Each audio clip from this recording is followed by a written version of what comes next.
Graduation day was supposed to be a celebration. Instead, my brother made a demand, on stage, in front of everyone. All he wanted was "what's that word" from me, and when I said it, everything started to fall apart. Because this was never about money. Pain calms me. It's a strange passage, but it's true. Ever since those blue lights came with the detention hospital, I've understood that the lingering sensation of pain in every body is justice. The nurse asked me if they'd checked for concussion elsewhere in my skull. I didn't answer her questions. Keeping my eyes closed was simpler. Marcus, a senior in college, took the microphone after calming the crowd with his words of merit and honor. The department head was stunned. The rector put down his pen. Our parents, even though they had become like daddy's girls, stood up straight. "I need to make an announcement to my family," Marcus said, his words filling the entire amphitheater. "My sister Victoria has been receiving my suggestions for a year about accessing $1.5 million in funding from our family's trust fund. Today I am officially requesting it." The crowd didn't collapse. Babushka was at the front of the family, her glasses down. My elevated marble seat was one of those places where swallowing made a sound. I could hear it. Marcus continued, who was inspecting the device. "My application will be patented in recession design. Even the university's software acceleration program offered me investment. But the only serious financial backer in the family is Victoria." A shiver ran down my spine. I'd promised he wouldn't say that. On the phone during his last month of school, I'd calmly explained, "Marcus, nobody can force you to take that money. You're already getting a faculty grant." "But you're in charge," he objected. "When he was appointed by Daddy, he wasn't supposed to untie the ties." "She opened it," my mother said, her voice sweet and encouraging on the phone. "There's a way to speak about one word, need." Now on stage, Marcus was telling this to everyone.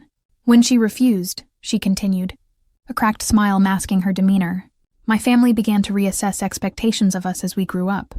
But here I am, coming with newspaper headlines, with letters from professors. This beginning requires Victoria's signature." His arms were outstretched. Like an actor, like a presenter, Daddy, Dad Bush, steely-eyed boy, began counting the steps on stage. I got up. Even though it hadn't been included in the program, it felt like a rock. Was the lack of reaction a bad thing? My mother and father looked up. A sister standing up, a sister rejecting. In that scene, only a movement was a response. "No," I said at the top of my voice. It was heard. The amphitheater froze like a source of emotion. Unchewed sweets, endless expectations of applause, all felt like a crack in the entire graduation regime. Marcus's face went blank. Shock, then anger, then that salty, grimacing smile.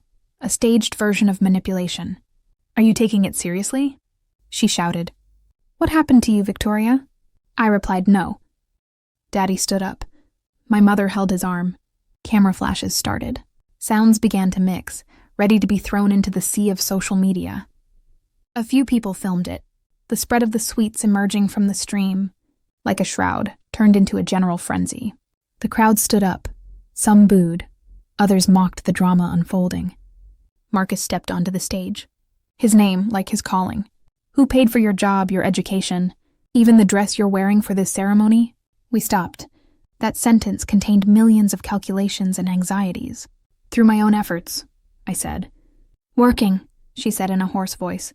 "With secretarial duties, under your father's supervision, with a protective orange band?" That wasn't the case. But the truth was more complicated. At reception at age 4, my dad was a nation builder in hotel management, a big shot, a software architect as well as a photographer, camp season, promotions, accommodations. Every task I performed was measured in value by its value. My mom taught me cashier duties at age 8. By 12, I was depositing tips into my own account. Double shifts throughout high school, student affairs, coding certifications. No allowance, no safety net. Marcus, on the other hand, came from outside the cabin, with cloud-free consulting and a ready-made financial lifeline. "You know my family," I said. Marcus smiled. "It's easy to say that. Here in front of the cameras with my whole family watching. As Daddy came down the stairs, I started running down the hallway. Everything was divided in a smooth line, from the banging doors to the announcements canceling the rest of the ceremony. Like an ambulance with its red light, I hit my head on the microphone stand, just as Marcus tried to catch me, whether it was an accident, intentional, or an attempt to shield the situation from the public. It wasn't clear, but the blood was flowing hot. At the hospital, the doctor spoke of a concussion, 12 stitches, and the trembling of his heavy heart. That night, in the visitor's chair in my room, my father slept restlessly, his face partly masculine, partly regretful. My mother never came. Later learned that she had told my father on the phone that she didn't want to be seen in the middle of the media frenzy. The social media clips on my phone. The video had surpassed 47 million views. The headlines were changing rapidly. Rich sister conflict, entrepreneurial sibling argument, graduation drama. The comment section was divided like a song against a 4-line verse. Some people were supporting Marcus. If your sister is doing it, wake up the outside world. While others were saying to me, she earned it herself. Don't let her control you. Strangely enough, none of them were entirely accurate. In the weeks following his discharge, lawyer Harold Mercer, your father's former investment advisor, called him. There was an unexpected sensitivity in his voice. "Victoria, your grandfather left you a document," he said. "We need to discuss it. I only knew my grandfather, my great-grandfather, from baby pictures. He was dead and gone, a figure of mythology. But the point is undeniable. My grandfather had licensed the technology rights in 1987, thoughtfully arranging all the copyrights, software architecture opportunities, passive income, a real estate portfolio. All were subject to conditional auditing." "What were the conditions?" I asked. "The first grandchild demonstrating financial independence without needing family support," Mercer said. "Your grandfather saw early financial dependency. Unconditional inheritance leads to failure," he wrote. After saying this, he opened a file. Years of accumulated dividends, very clear earnings. The numbers had rationalized for the first time. Every task I started at 18 was a series of tests consciously monitored by my father. University loans, housing costs, every expense was noted. "Is your sister aware of this?" I stopped. The weight of what Marcus had said on stage returned. He doesn't know. "Your grandmother's will is very clear," said Mercer, flipping through the pages of the file. "When you turn 27, all the assets will be entirely yours. No conditions. No consultation with a trustee. Truly yours. $92 million. The number felt like a physical weight, scattered across bank accounts, software licenses, real estate portfolios. It wasn't money my father and mother could ever get their hands on. A protected, controlled inheritance given only to me. "And Marcus?" I asked. "Nothing," said Mercer, in an unmoving tone. "His name isn't in the will. Your grandmother is writing it only for you." She seemed to be searching for an explanation, but there was none. A moral explanation, at least. Why had my grandmother made this decision? Was it Marcus's insignificance? Or was it that strength in me, evident from childhood? On the other end of the phone, Mercer's breath was heard. "Victoria, resisting your brother's pressure isn't just rational, it's a legal necessity. If he wants to prevent the will, he needs to prove his claims. There's no evidence. I promised I'd stay rational. But my inner monologue got messed up. Weeks passed. Marcus posted farm pictures on social media, sad-faced, implying my mother had become helpless, discussing my father's abuse in managing the money. Some of my friends were afraid to speak up. Others, however, eagerly sought details, spiced it up with a sense of human drama. When Daddy couldn't find the journalists in the revolving hallways, the discussion began at home. "Mercer is misinterpreting it," my mother said, trying to sit down at the table in the living room. Daddy opposite her, me beside him. "Your grandmother left a note for you, but it's not a family contract." "What exactly is it?" I asked, clutching Mercer's documents to my feet. "Caution," said Daddy. "It's a safety net designed for you, not for Marcus, because Marcus has a future. And you can't be combined with work. A $92 million safety net," I said, my tone neutral. My mother smiled cautiously. "Protection, Victoria. If you marry and divorce, have children and then leave them. If you're subjected to male dominance in this technological age, that financial security will be your limit." This logic wasn't wrong, but it was incomplete. "All right, what about Marcus's initial capital?" Silence. Daddy looked out the window. "Marcus is an entrepreneur," my mother said. "That's the nature of capitalism. Some take risks, some reap the rewards. Your inheritance is the result of your work. Its past and future are our support." Mercer's file was causing distress to my father and mother regarding these words, but the legal basis remained unclear. My grandmother had left the document unsigned, only handwritten, unincorporated, not chosen by a lawyer. Mercer considered it sound as a family intention, but it could be disputed in court. "Don't take Mercer's suggestion," my mother said, leaning across the table. "We're not doing any family business dealing with open wounds." "But Marcus's voice on stage—" "Marcus is young and enthusiastic," said Daddy, definitively. "After graduation, reality will hit him. Business sector mortality rates, investment risk, aging startup partners. With that money, he'll only achieve 2% of what he's capable of. But even if that were the case—" "Victoria." My mother finished speaking after saying my name. The house fell into the expected, stocky silence. Following that night, the power of Marcus's interventions grew. Within a week, news sites ran an article. "Is millionaire sister keeping her brother out of the deal?" It had been analyzed, debated, fed by social media algorithms, and subjected to the judgment of people unrelated to the issue. I needed no words. Mercer spoke within the bounds of the law, but his words were met with the silence of my father and mother, a little further away each day, a little colder each evening. "Think of it as over," I said one evening, lying in bed, watching the park from the window. But it wasn't over. It had only just begun. Initially, not everyone had the same information. This led to different perceptions of the process. For some, everything was clear. For others, it was unclear. This difference determined the reactions. The reactions became inconsistent. Inconsistency made progress difficult. Communication breakdowns occurred. These breakdowns led to misunderstandings.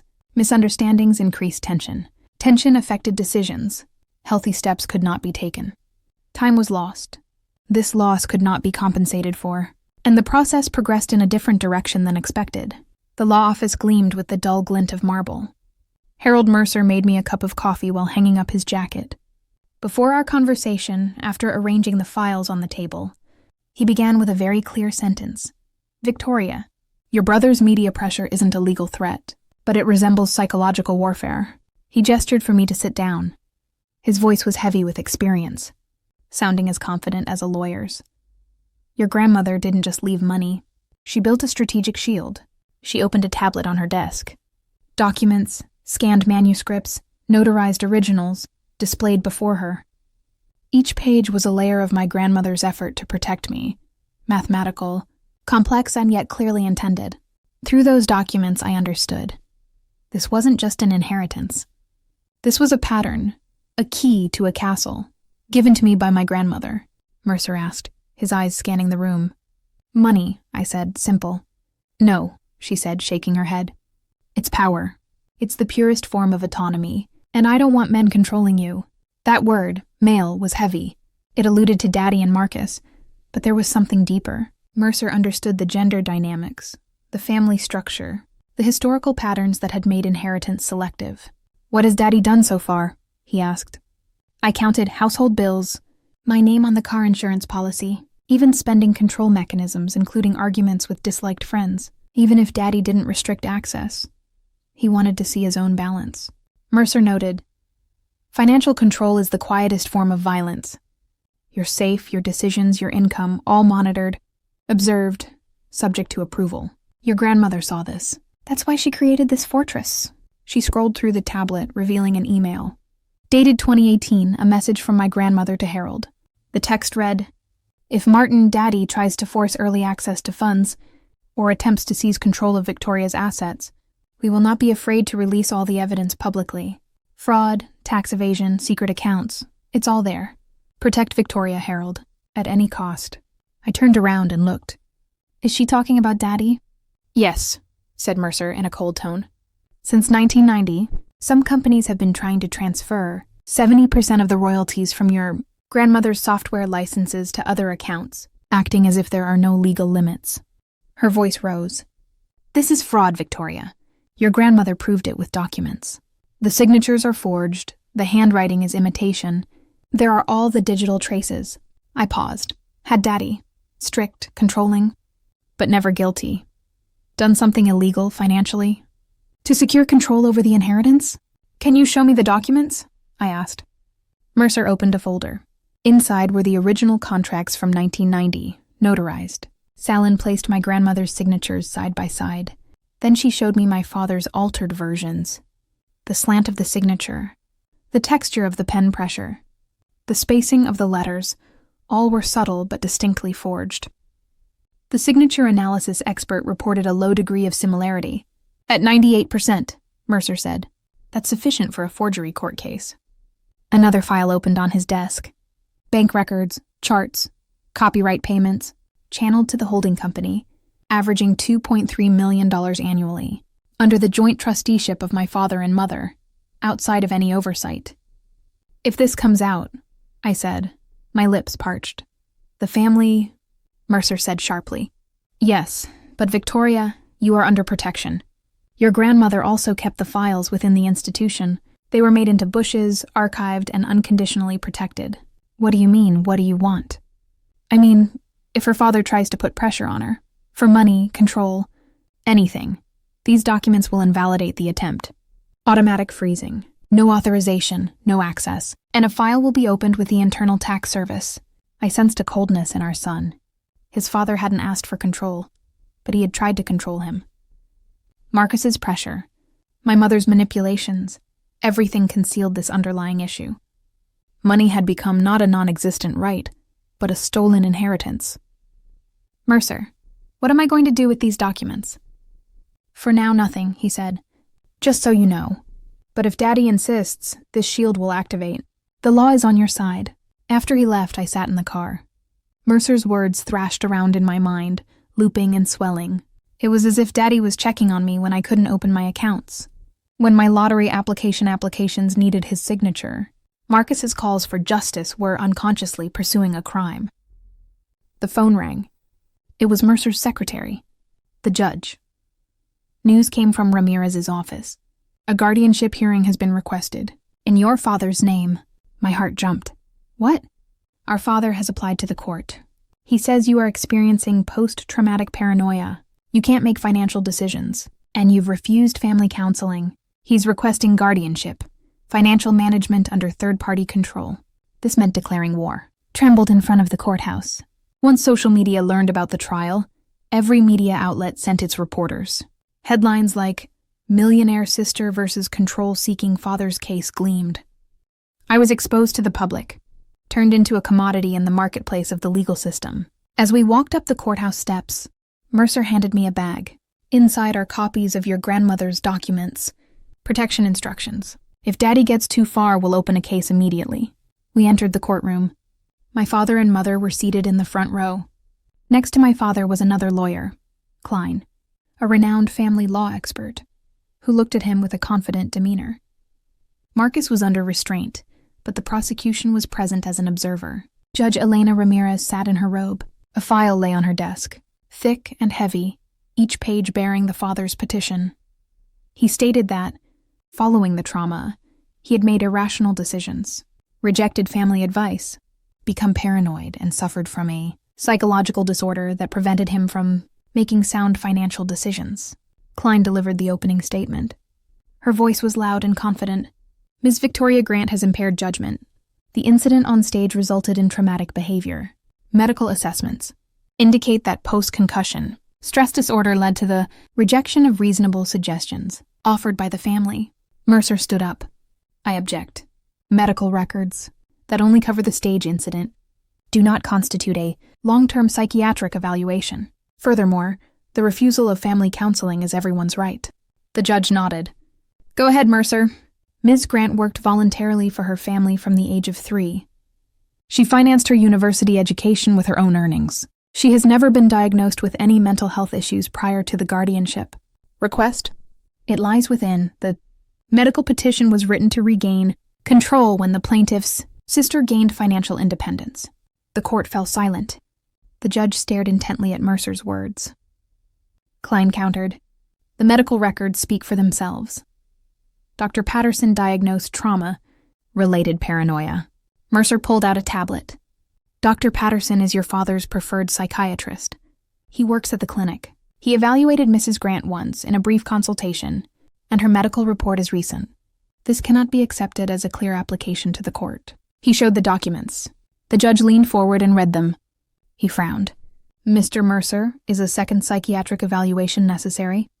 Yes, Your Honor. Mercer opened another file. Independent psychiatrist Dr. Lisa Chen conducted a comprehensive evaluation. The conclusion: Ms. Grant is not deficient in reasoning. Family stress is a normal response. Requesting guardianship is an attempt to regain control. Daddy started to slump in his seat. My mother brought a handkerchief to her mouth. Klein responded aggressively. It is not a contradiction that Dr. Chen, even if independent, cannot support the plaintiff's claims. I imagine, said Mercer, using a gentle tone. Perhaps we should discuss the financial resources. Scrolling through the tablet, he displayed the email chains. One from Dad to Klein. Is Dr. Patterson's assessment sufficient? What about a second report if his paranoia changes? The court winked. The judge, turning his robe, looked at the father. Mr. Brooks, is this mail yours? Daddy didn't move. My mother remained silent beside him. Answer me, please, said the judge in a stern tone. Yes, said Daddy in a low voice. But that's enough, said the judge. Mercer, continue. Mercer began to list the documents.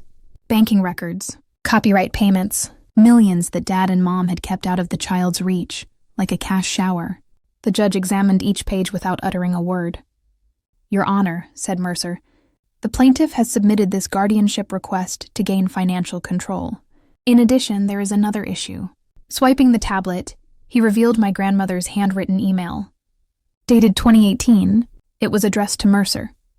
If Martin makes a print or requests early access, we will expose the forgery. Silence fell from the roof tiles. The judge put down his pen on the table. Are there any allegations of forgery, Mercer? Yes, Your Honor. Signature analysis shows forgery in the 1990 contracts, with 98% certainty. Klein stood up. This isn't about a guardianship case. This is a criminal law matter. However, Mercer said in a cold tone, it explains the plaintiff's intent. The control is not financially motivated. It was carried out with the intention of concealing criminal activities. The judge raised his hand to silence Mercer. There was a moment of silence as they examined the files. Daddy, Mom, and Klein waited in the frozen atmosphere of the courtroom. The guardianship petition, the judge said, finally with a decisive sentence, has been rejected. Mrs. Grant has demonstrated the ability to make financial decisions. It hit like a slap in the face. But the judge continued. However, the allegations of forgery in the signature analysis report are serious. I am referring it to the prosecutor's office. Mr. Brooks will be investigated for fraud. The sound of the gavel echoed off the courtroom tiles. Daddy turned pale. My mother pressed a handkerchief to her lips. Klein quickly gathered the files. The prosecutors immediately began taking notes. Mercer stood beside me, no smile, just a cold, scrutinizing look. She walked out, past the flashing cameras. Reporters held out microphones. Victoria, are you going to ask your father for forgiveness? Are you going to reconcile with your brother? Did his family get involved in the case to protect you? I didn't answer any of them. In the car, Mercer sat next to me. The judge saw the source of the financial backing more clearly than he thought. Is Daddy going to jail? Unlikely, said Mercer, his eyes fixed on the road. But tax penalties, civil disputes, legal fees, millions. His image is the next bad sentence to be said as he walks past. The established outdoor business world doesn't like someone who goes to war with their own child. In the car, the phone rang. Marcus sent a direct message via social media. Sister, please just say it clearly. What did Daddy do? I gave a block button as a response. 6 months later, the court rulings were delivered in sealed documents. Daddy was missing from the entire resort contract.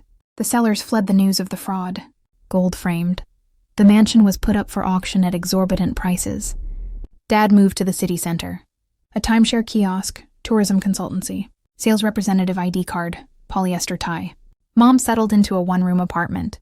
Aside from library cards, she seemed to have nowhere else to go. They deleted their social media accounts. Their lives were replaced by other people's lives. Marcus's app crashed a month after launch. The servers were lost due to unpaid bills. Creditors were after $500,000 in debt.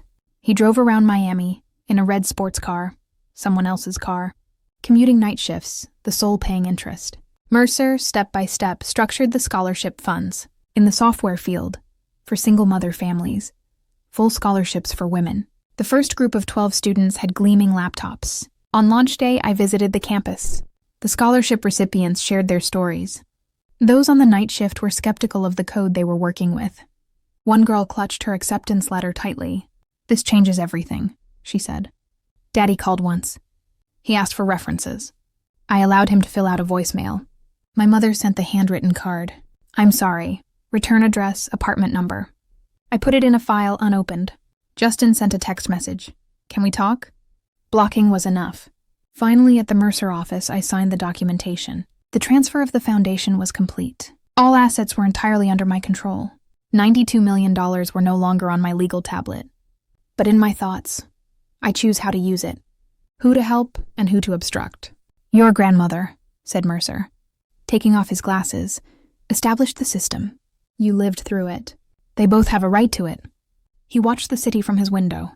The gleaming towers, the cars, the people, each one was making financial decisions or living by decisions already made. Power, hierarchy, control. Those on the inside, those on the outside. Mercer continued. The court didn't interrogate the father. It asked questions. It asked about the law.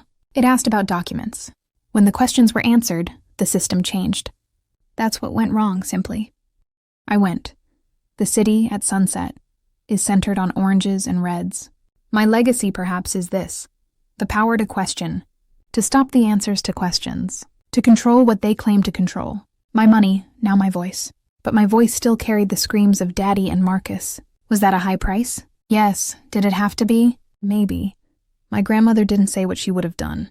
She just said, "I chose for myself." He knows that now. 1457. Everything proceeded according to a certain order. This order was not questioned for a long time because it seemed to work. But the order had its limits. These limits went unnoticed. Over time, pressure increased.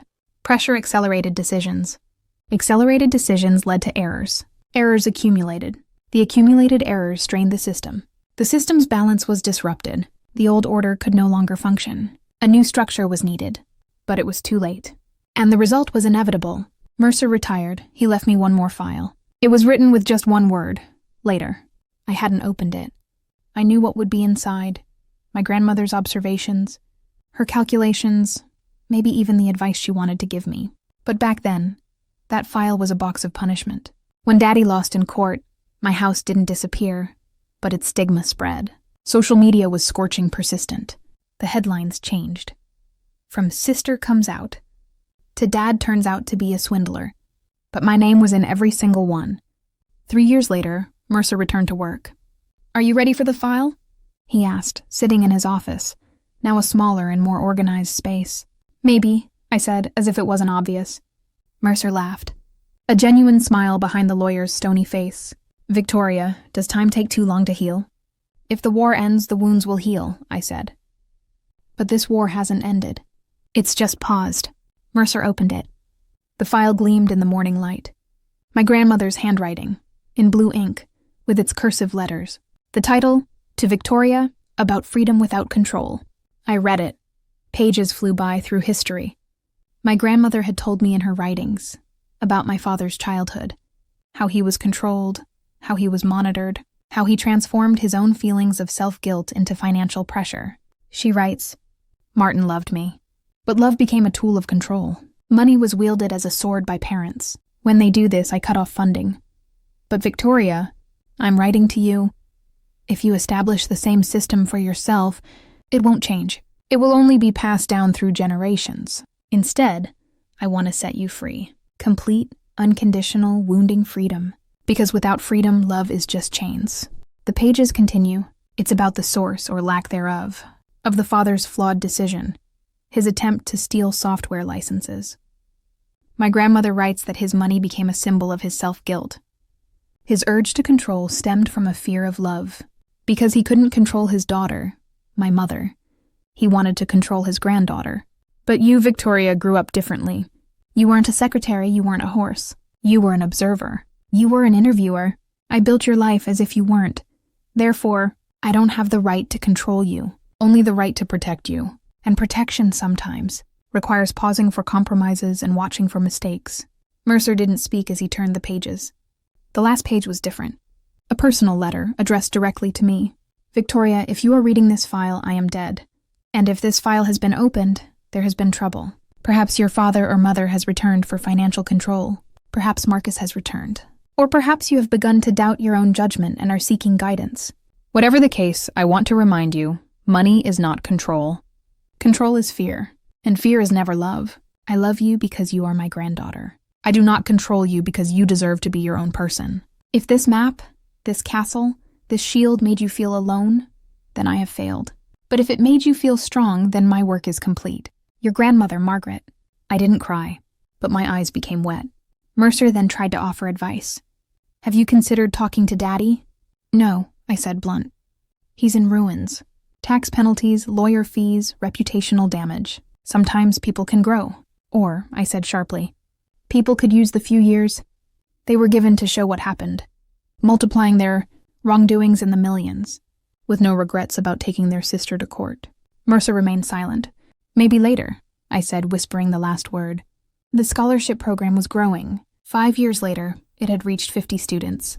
Each one was a girl, living with a single mother or mother-in-law, preparing to work in the software industry and beginning to believe in herself.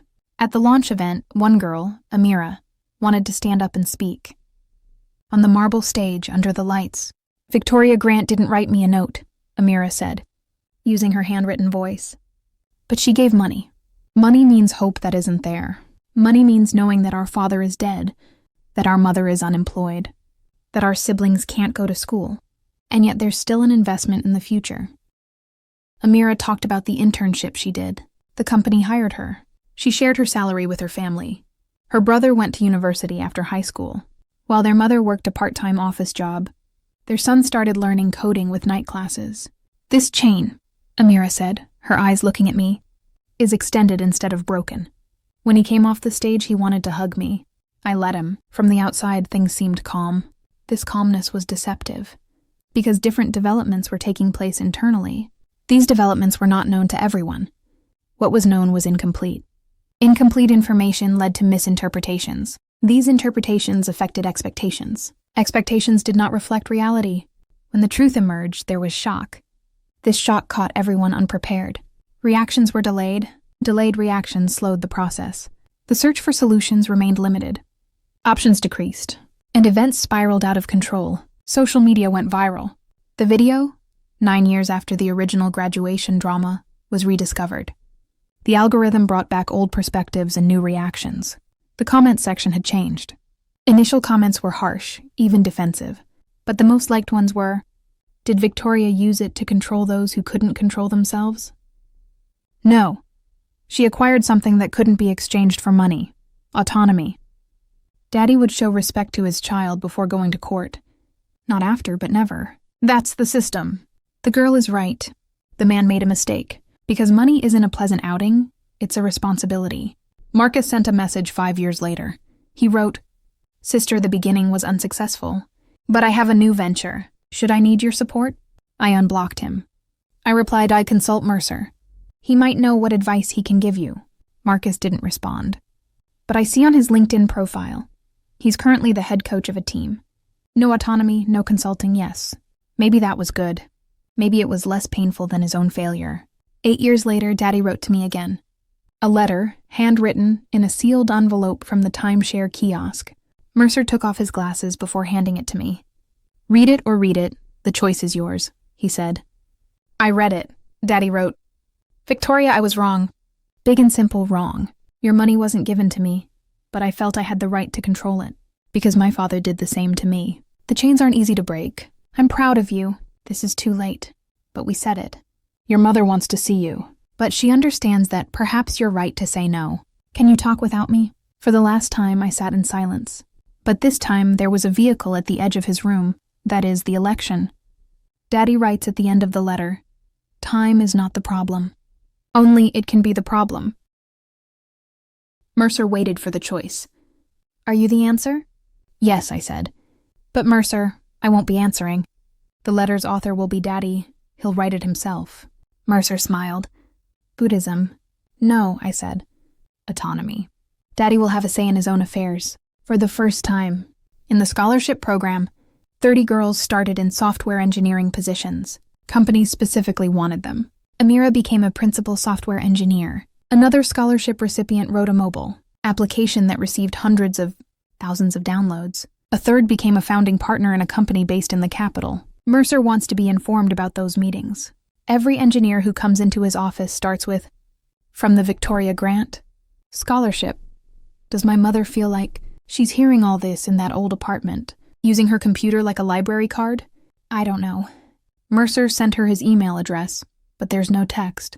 Just him following you silently. 10 years later, Mercer retired, really. He sold his office to a small writing management company. On his last day, he wanted to have coffee with me. An Italian cafe in the city center. "Victoria," he said, raising his cup. "The day I saw you, you were 22, your head taped, your eyes full of suspicion.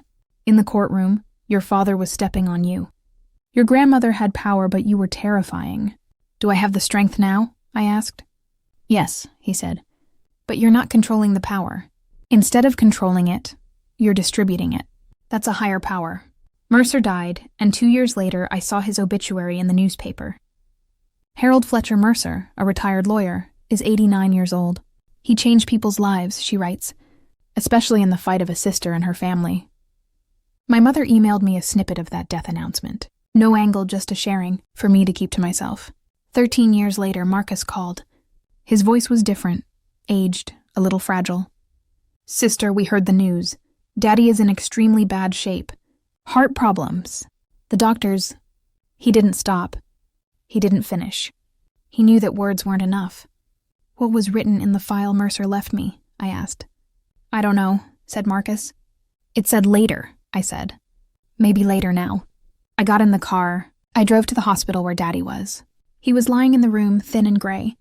He saw me, not shocked, but recognized. His eyes that had been as hard as stone long ago, now seemed fragile and yearning. I touched her arm. She didn't say anything. Neither did I. My mother was waiting in the hallway. It was the first time we'd seen each other in 13 years. She's aged, but her face shows a slight line. Perhaps relief, perhaps regret. We didn't hug. I just stood there. "Is this your first time here?" he asked. "Yes," I said. "Daddy asked about me every day," she said, her voice low. "He asked about you." But there were no words to say. Only regret. Inside, Daddy was trying to raise his hand. I held it. "Victoria," he said in a worm-like voice. I know," I said hesitantly. "My grandmother told me." His eyes grew wet. He tried to control it, but failed. He cried.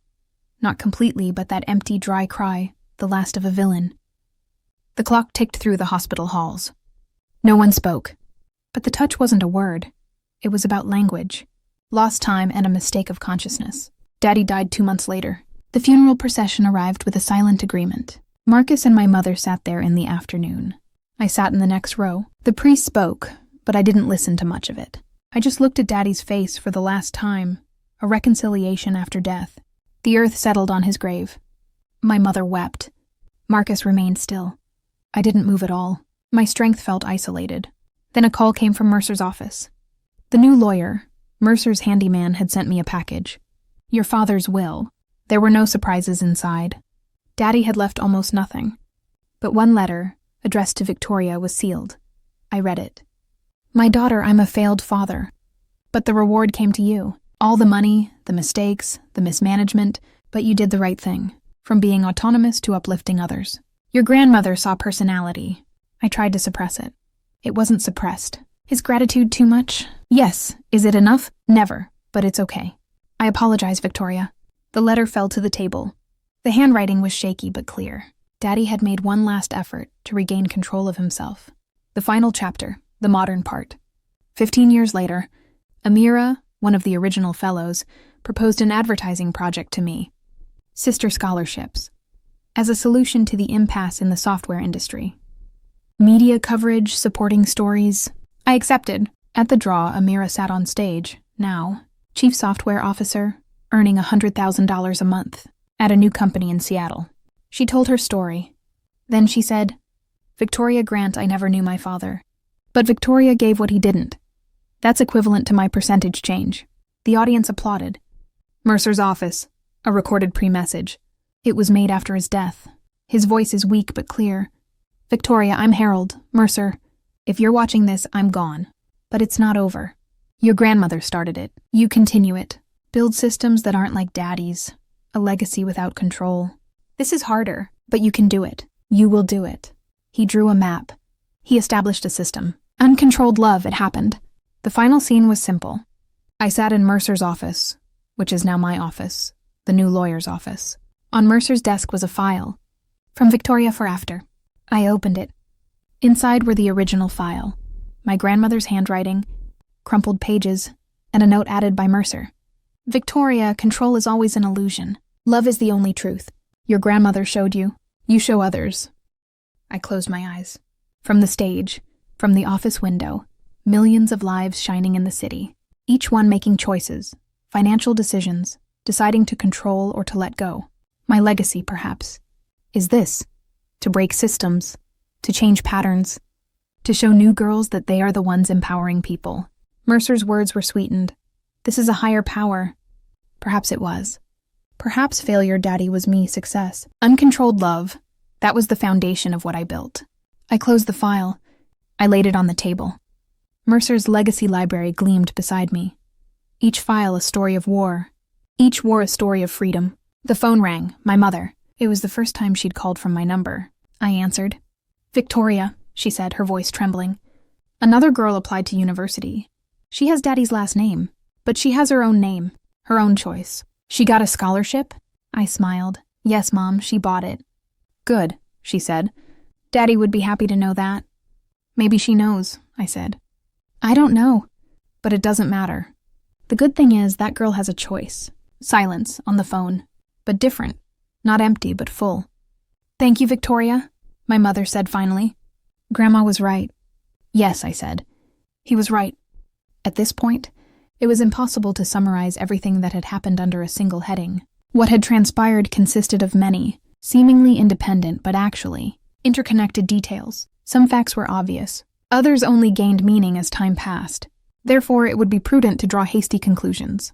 Looking back, it became clear that moments that initially seemed ordinary had actually shaped the course of events. Small decisions had far greater impacts than expected. Silence left more lasting impressions than spoken words. Not everything progressed with clear answers. Some questions remained unanswered. Others lost their meaning over time. As time went on, the perspective changed. The initial reactions faded away. They were replaced by a calmer, more detached assessment. This assessment didn't mean accepting everything as it was. It simply meant trying to see things as they were. Nothing more, nothing less. Not every story concludes with a definitive ending. Some stop at a certain point. This story stopped right there, without a clear line being drawn, but without becoming meaningless either. What happened left a silent but lasting impact. And sometimes the truest ending is precisely that.